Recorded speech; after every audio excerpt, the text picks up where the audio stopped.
اگر آپ لوگوں کے ساتھ یا آپ لوگوں کے جاننے والوں کے ساتھ کوئی پیرانارمل قصہ پیش آیا ہے تو ہماری ای میل آئی ڈی پر ہم سے شیئر کریں۔ بیسٹ اسٹوری کو سلیکٹ کر کے ہم اسے آپ کے کریڈٹس کے ساتھ نریٹ کریں گے۔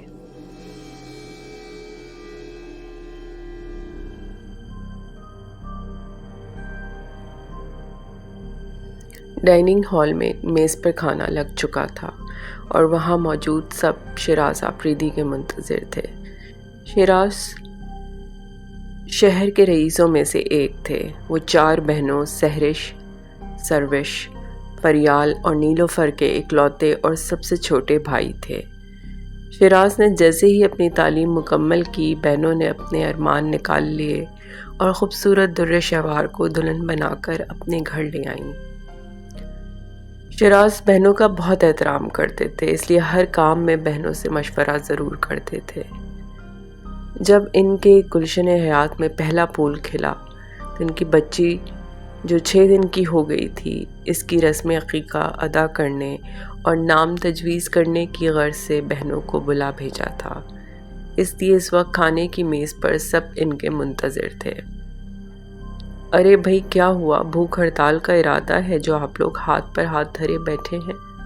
انہوں نے کرسی پر بیٹھتے ہوئے کہا۔ یہ اچھی کہی شیراز میاں، بھوک ہڑتال پر تو تم نے بٹھایا ہے، بڑی بہن نے مسکرا کر کہا۔ چلو بھئی، ہڑتال ختم، انہوں نے مسکرا کر نوالا توڑتے ہوئے کہا۔ ان کا نوالا ہاتھ سے چھوٹ گیا، جس کی وجہ ایک اچانک بلند چیخ تھی۔ در شہوار کی طبیعت کچھ ٹھیک نہ تھی، اس لیے وہ اپنے کمرے میں تھیں۔ سب دوڑتے ہوئے کمرے میں گئے، وہاں اندھیرا تھا۔ شیراز نے لائٹ جلائی تو در شہوار بستر پر بیٹھی آنکھیں بند کیے نہیں کی گردان کیے جا رہی تھیں۔ کیا ہوا؟ شیراز نے ان کو ہلا کر پوچھا تو وہ آنکھیں کھول کر خوفزدہ نظروں سے چاروں طرف دیکھنے لگیں۔ آخر کچھ بتاؤ تو، کیا ہوا؟ میری بچی، در شہوار نے صرف اتنا ہی کہا۔ یہ رہی تمہاری بچی، فریال بیگم پالنے سے بچی کو اٹھا کر لے آئیں۔ بچی بہت خوبصورت تھی اور قابل رشک صحت کی مالک بھی۔ در شہوار نے اسے جھپٹ کر باہوں میں لے لیا، جیسے کوئی اسے چھیننا چاہ رہا ہو۔ لگتا ہے کوئی ڈراؤنا خواب دیکھا ہے، در شہوار نے اس بات میں سر ہلایا۔ فریال بیگم شیراز کی سب سے بڑی بہن تھیں، باقی لوگ تو آج آئے تھے، مگر فریال بچی اور در شہوار کی دیکھ بھال کے لیے پہلے ہی آ گئی تھیں۔ در شہوار ذہنی طور پر فریال بیگم سے بہت قریب تھیں اور انہیں آپا جان کہہ کر بلاتی تھیں اور اپنی ہر بات انہیں ضرور بتاتی تھیں۔ در شہوار سب کے جانے کے بعد فریال بیگم نے انہیں مخاطب کیا۔ جی آپا کہہ کر در شہوار فریال کی جانب دیکھنے لگی۔ میں نے اس روز بھی تمہیں ایسے ہی پریشان دیکھا تھا جب یہ بچی 1 دن کی تھی۔ کیا اپنی پریشانی کی وجہ مجھے نہیں بتاؤ گی؟ فریال بیگم فکر مندی سے بولیں تو در شہوار نے کہنا شروع کیا۔ اس بچی کے پیدا ہونے سے پہلے میں عجیب و غریب خواب دیکھا کرتی تھی، مگر میں نے انہیں اہمیت نہ دی۔ مگر جب میری بچی 1 دن کی ہوئی تو میں نے پھر خواب دیکھا، بہت بھیانک۔ میں نے دیکھا کہ کمرے کے ایک کونے کی زمین پھٹ گئی اور اس میں سے ایک موٹا تازہ سانپ نکلنا شروع ہو گیا۔ خدا جانے وہ کتنا لمبا تھا۔ پھر اس نے تہ در تہ کنڈی ماری اور نیچے ہو کر اپنا رخ میری طرف کر لیا اور پھر اس کی سرسراہٹ بھری آواز سنائی دی۔ اس بچی کو ہمیں دے دو، بہت دولت ملے گی۔ اس روز میری طبیعت ٹھیک نہ تھی، بات آئی گئی ہو گئی۔ آج پھر وہی خواب میں نے دیکھا ہے۔ زمین کا پھٹنا، سانپ کا نکلنا، سرسراہٹ اور آواز، اس بچی کو ہمیں دے دو، بہت دولت ملے گی۔ جیسے ہی سانپ نے بچی کی طرف رخ کیا، میری چیخ نکل گئی اور آنکھ کھل گئی۔ فریال بیگم تشویش میں پڑ گئیں کہ ایک بار ہوتا تو بات الگ تھی، لیکن بار بار ایسا نظر آنا، کچھ نہ کچھ تو تھا، کوئی گڑبڑ ضرور ہے۔ پھر انہوں نے در شہوار کو تسلی دی۔ تم بے فکر ہو جاؤ، میں کل ہی اس کا حل نکالتی ہوں، تم آرام کرو، اب میں چلتی ہوں، انشاءاللہ سب اچھا ہی ہوگا۔ اگلے دن ظہر کے بعد وہ ڈرائیور کے ساتھ روانہ ہو گئیں۔ ان کی واپسی عصر تک ہوئی۔ وہ سیدھی در شہوار کے پاس آئیں۔ آپا جان سب ٹھیک تو ہے؟ در شہوار یہ کہتی ہوئی آگے بڑھی۔ سب کچھ ٹھیک ہے، یہ دیکھو۔ انہوں نے کالے رنگ کے دھاگے بچی کی صحت مند کلائیوں میں باندھ دیے۔ یہ اسے نظر بد سے بچائیں گے، اور ایک تعویذ اٹھا کر بچے کے گلے میں پہنا دیا۔ اللہ کے کلام کی برکت سے یہ ہر بلا سے محفوظ رہے گی۔ در شہوار نے سکون کا سانس لیا۔ اچھا اب میں چلتی ہوں، ایک دن رہ گیا ہے، عقیقے میں ابھی بہت کام ہے، کہتی ہوئی وہ چلی گئی۔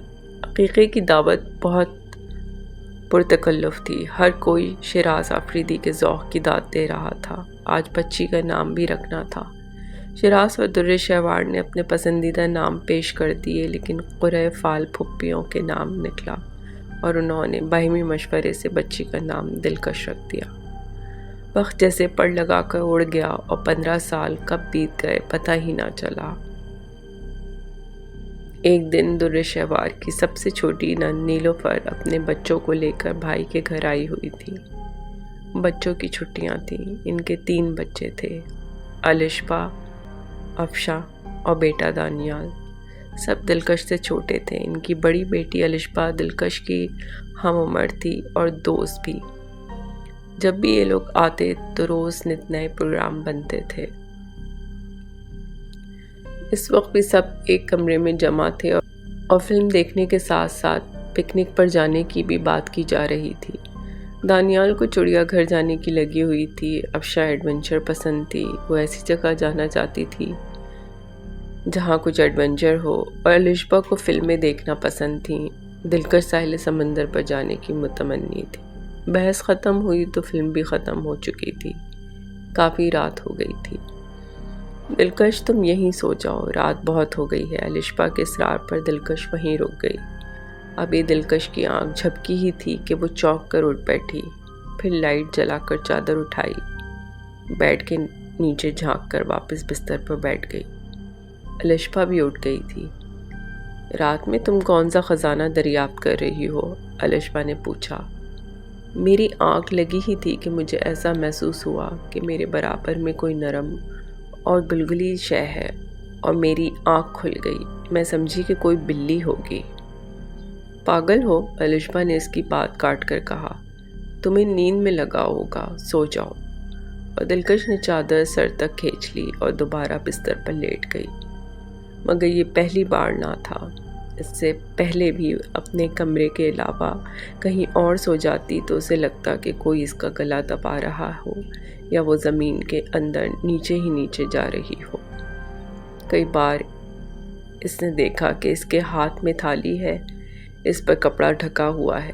جب وہ کپڑا اٹھاتی تو تھالی میں سانپ ہی سانپ ہوتے۔ دلکش نے ان سب باتوں کا ذکر اپنی ماں سے نہیں کیا تھا کہ کہیں وہ خوفزدہ نہ ہو جائے۔ ادھر دوسری طرف در شہوار کو تسلی تھی کہ تعویذ کی برکت سے دلکش تمام مصیبتوں سے محفوظ ہے، لیکن انہیں یہ خبر نہ تھی کہ وہ تعویذ دلکش نہ جانے کب کا اتار چکی تھی۔ 1 ماہ گزر گیا اور چھٹیاں ختم ہو رہی تھیں۔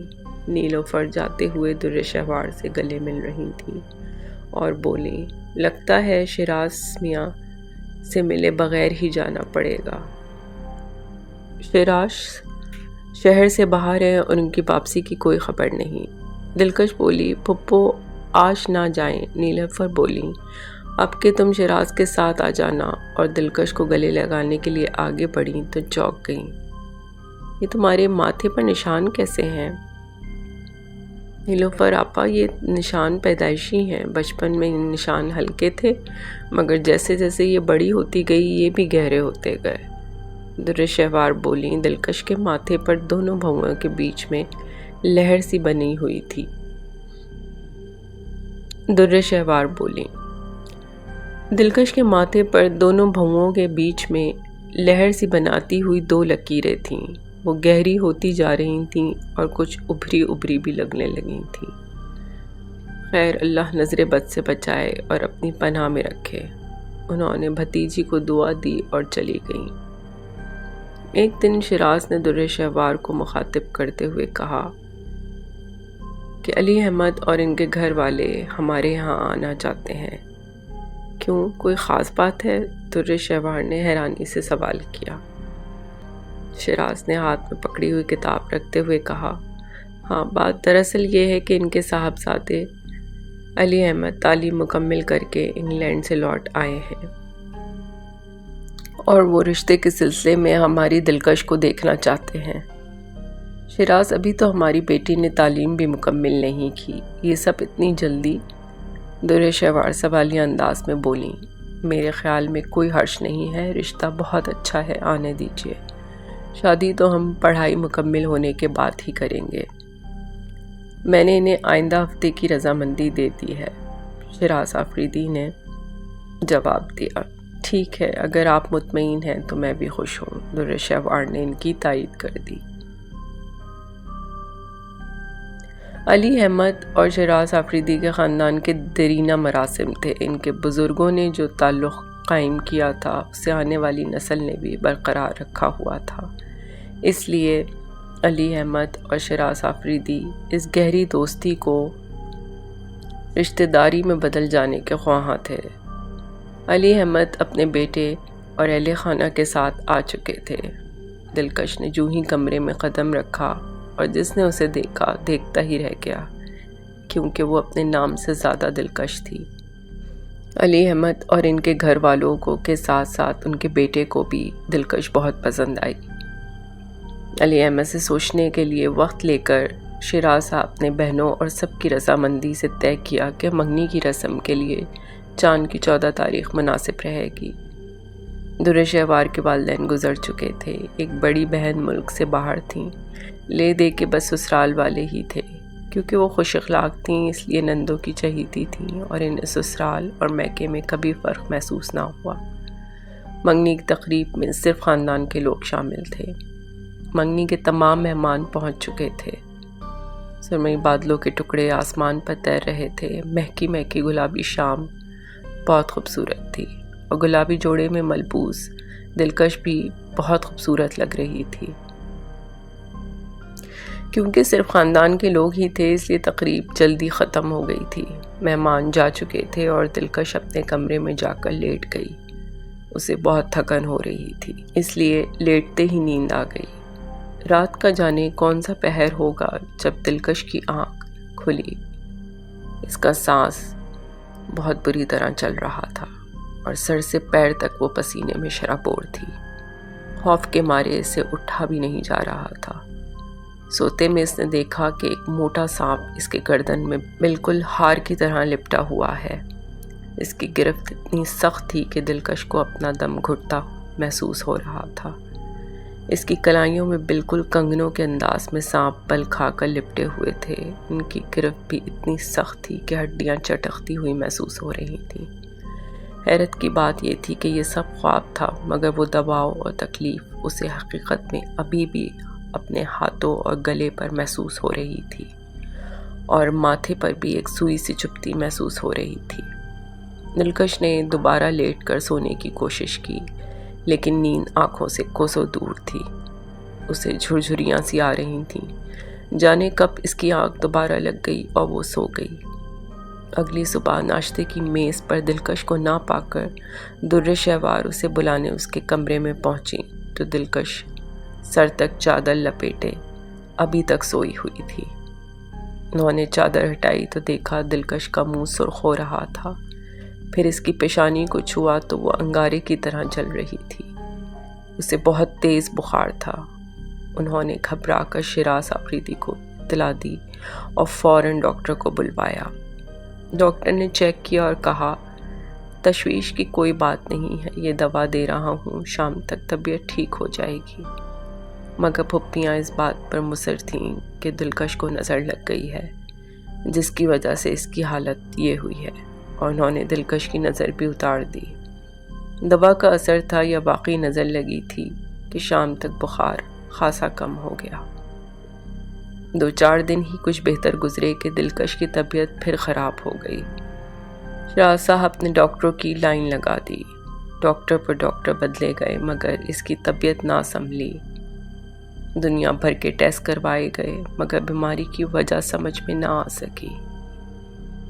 ایک روز در شہوار نے دلکش سے کہا، یہ کیسی منگنی تھی جس نے تمہیں اس حال کو پہنچا دیا؟ دلکش سے ماں کی یہ حالت نہ دیکھی گئی اور اس نے منگنی کی رات کا سارا خواب ماں کو بتایا۔ یہ سب سن کر در شہوار سن ہو کر رہ گئیں۔ ان کی نظر فوراً دلکش کے گلے کی طرف اٹھی۔ انہوں نے سوال کیا، تمہارا تعویذ کہاں ہے؟ دلکش بولی، وہ تو میں بہت پہلے اتار چکی ہوں اور وہ اب نہ جانے کہاں ہے۔ میرے خدا، اب کیا ہوگا؟ آپا جان بھی یہاں نہیں ہیں۔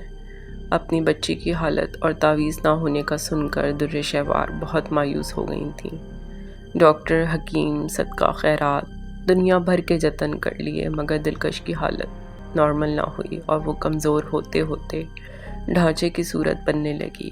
اس کے ماتھے پر وہ بنی لہراتی لکیریں سرخی مائل سے بالکل سیاہ ہو گئیں اور ابھر کر جلد سے اوپر ہو گئی تھیں، اور غور کرنے پر یوں لگتا جیسے یہ چھوٹے چھوٹے 2 سانپ ہوں۔ ایک روز کوٹھی کے گیٹ کے باہر سے مستقل بین کے بجنے کی آواز سنائی دے رہی تھی۔ در شہوار اس وقت دلکش کے ساتھ لان میں بیٹھی تھیں۔ وہ روز دلکش کو لے کر آ جاتی تھیں تاکہ اس کی طبیعت پر اچھا اثر پڑے۔ انہوں نے چوکیدار کو آواز دی، چوکیدار، یہ کیسا شور ہے؟ وہ بولا، بیگم صاحبہ، ایک جوگی ہے جو کہ بین بجا رہا ہے۔ وہ کہہ رہا ہے کہ یہاں کوٹھی میں کوئی سانپ موجود ہے۔ لفظ سانپ در شہوار کی کمزوری بن گیا تھا۔ وہ چونک کر بولی، اسے اندر بلاؤ، ہم خود پوچھتے ہیں اس سے۔ جوگی اندر آ گیا۔ تمہیں کیسے معلوم کہ یہاں سانپ ہو سکتا ہے؟ در شہوار نے پوچھا۔ جوگی بولا، ایسی بوٹی کی خوشبو محسوس ہو رہی ہے جو صرف وہاں پیدا ہوتی ہے جہاں زمین زہریلی ہو جاتی ہے۔ در شہوار نے حیرت سے کہا، زمین کیسے زہریلی ہو سکتی ہے؟ جوگی بولا، سانپ جہاں ہوتا ہے اپنا جھاگ پھینک دیتا ہے، جس کی وجہ سے وہ جگہ جہاں وہ جھاگ پڑتے ہیں وہ زمین زہریلی ہو جاتی ہے اور وہاں یہ بوٹی اگاتی ہے۔ تم بین کیوں بجا رہے تھے؟ انہوں نے پھر سوال کیا۔ سانپ اگر یہیں ہوگا تو بین کی لے پر باہر نکلے گا، پھر ہم اسے پکڑ کر لے جائیں گے، جوگی نے صاف بتایا۔ امی اندر چلیں، اب مجھ سے مزید کھڑا نہیں ہوا جا رہا، دلکش نے کہا۔ دلکش کی آواز پر جوگی نظر اٹھا کر دلکش کی طرف دیکھتا ہے اور حیرت سے چونک گیا۔ در شہوار بولی، یہ بچی بہت بیمار ہے، اور دلکش کو تھام کر اندر جانے کے لیے قدم بڑھائے۔ رک جا مائی، جوگی نے آواز دی تو در شہوار کے قدم رک گئے اور انہوں نے مڑ کر کہا، کیا کہنا چاہتے ہو؟ اس بچی کی بیماری کبھی بھی کسی کے سمجھ نہ آئے گی۔ در شہوار سنجیدہ ہو کر جوگی کے قریب آ گئی۔ کیوں سمجھ نہیں آ سکتی؟ جوگی بولا، اس کے ماتھے کو دیکھ، یہی اس کی بیماری کی وجہ ہے۔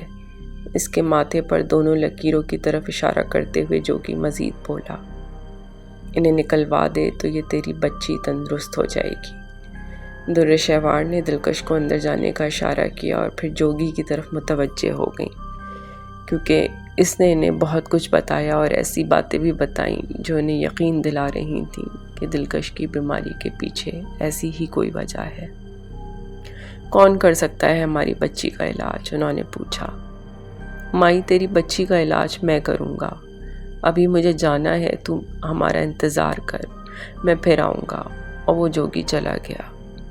در شہوار کو پورا یقین تھا کہ جوگی نے جو بھی کہا وہ سب صحیح ہے۔ انہوں نے شیراز کو بھی ساری بات بتا دی۔ پہلے تو وہ ان باتوں کو ماننے کے لیے تیار نہ ہوئے، مگر جب در شہوار نے اپنا خواب، منگنی کی رات کا دلکش کا خواب اور تعویذ کا بتایا تو یہ سب سن کر وہ سوچ میں پڑ گئے۔ ابھی تک تو انہوں نے دلکش کی بیماری اس کے سسرال والوں سے چھپا کر رکھی تھی، لیکن آخر کب تک؟ آگے انہیں پتہ چل ہی جانا تھا، پھر نہ جانے رشتے پر کیا اثر پڑتا، اور پھر ماہر سے ماہر ڈاکٹرز آزمائے گئے لیکن نتیجہ صفر تھا۔ یہ سب سوچ کر انہوں نے اس علاج پر رضامندی ظاہر کر دی۔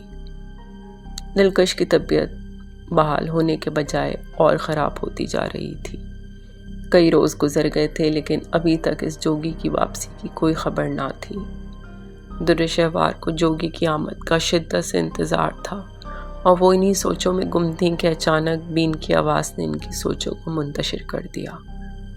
وہ تیزی سے باہر کی جانب لپکیں اور جوگی کے سامنے پہنچ کر بےتابی سے بولی، جلدی سے بتاؤ میری بیٹی کا علاج کب کرو گے؟ جوگی نے جواب دیا، جان کو جوخم میں ڈال کر یہ کام کیا ہے، یہ بچی بہت بڑی مصیبت میں ہے، اس لیے اس پر ترس آ گیا۔ یہ دیکھ، جوگی نے اپنی پوٹلی سے ایک گھول ڈبہ نکالا، یہ کام بڑے دھیان سے کرنا ہوگا، نہیں تو بڑی مشکل ہو سکتی ہے۔ در شہوار کی بےتابی عروج پر تھی۔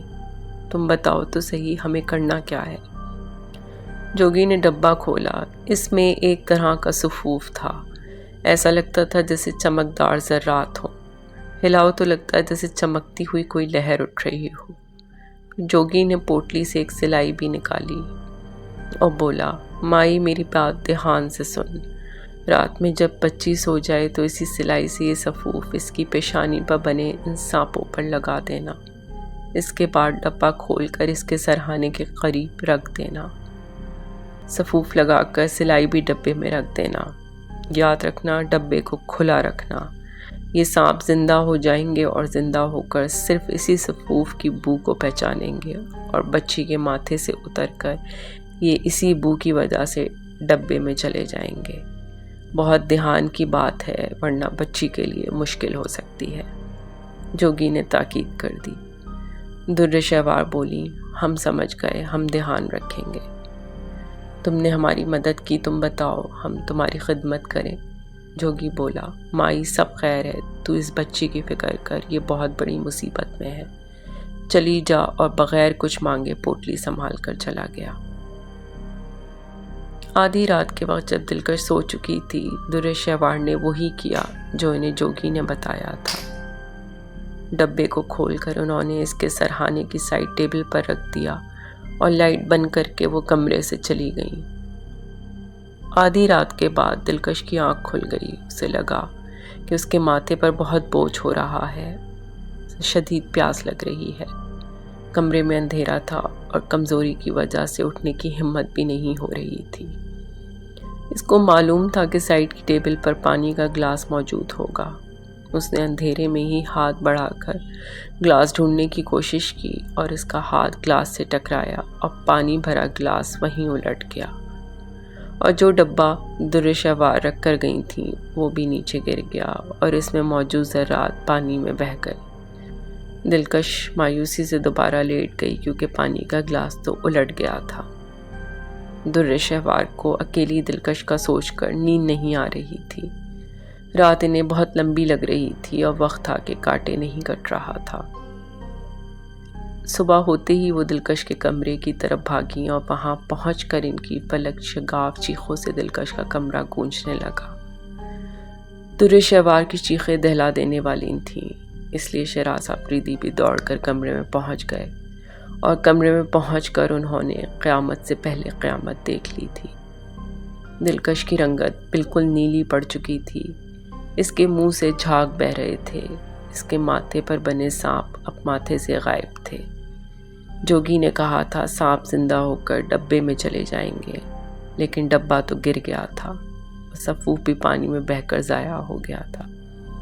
صرف دلکش کے ماتھے پر اس سفوف کے ذرات لگے تھے، اس لیے ان سانپوں نے زندہ ہو کر دلکش کو ہی ڈس لیا تھا۔ اب ایسا کچھ ہو چکا تھا جو سننے اور بیان کرنے سے باہر تھا۔ در شہوار اور شہراز آفریدی کی دنیا اندھیر ہو چکی تھی اور دلکش ان دونوں کو رونے کے لیے چھوڑ کر چلی گئی تھی۔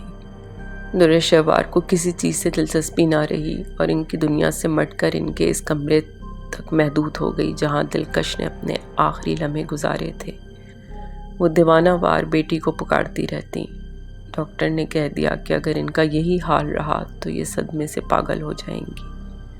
شہراز نے سوچا کہ وہ اس کمرے کو بالکل تبدیل کروا دیں گے۔ سب سے پہلے کمرے کی دیواریں توڑی گئیں اور دیوار ٹوٹنے سے کمرہ ہال سے جا ملتا۔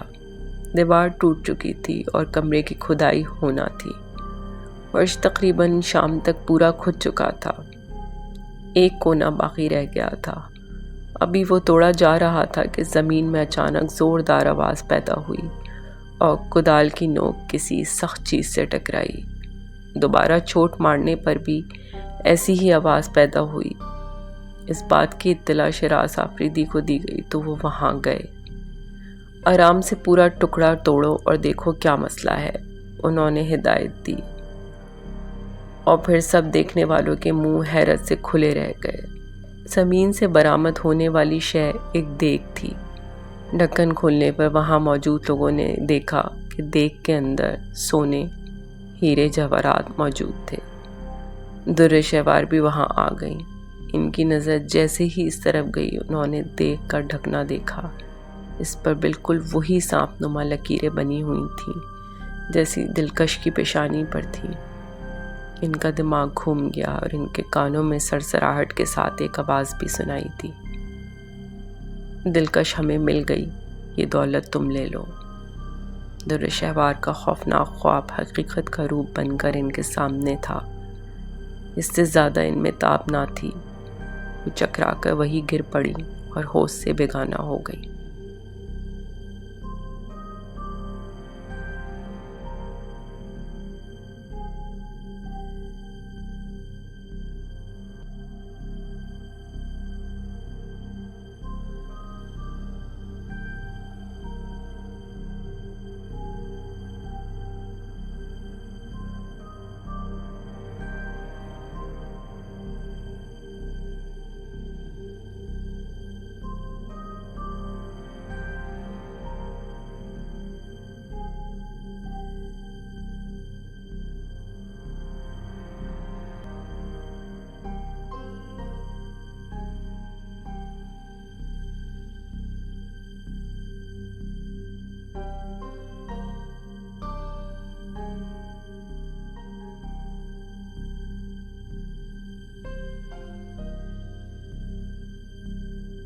اگر آپ کو یہ سٹوری پسند آئی ہے تو پلیز لائک، سبسکرائب اور شیئر ضرور کریں، اور مجھے کمنٹس میں بتائیں کہ آپ کو اس سٹوری میں کیا اچھا لگا اور کیا نہیں۔